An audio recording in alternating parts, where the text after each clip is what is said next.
పంపియదా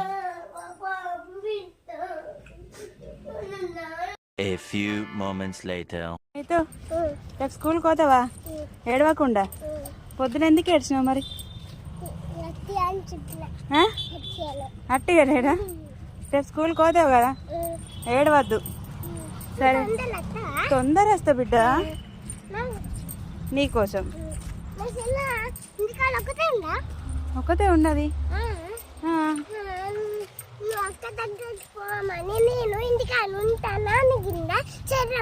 అడిగింది నువ్వు అక్క దగ్గరికి పో మమ్మీ, నేను ఒక్కదాన్ని ఇంటి దగ్గర ఉంటా, ఏడవా అని అన్నది.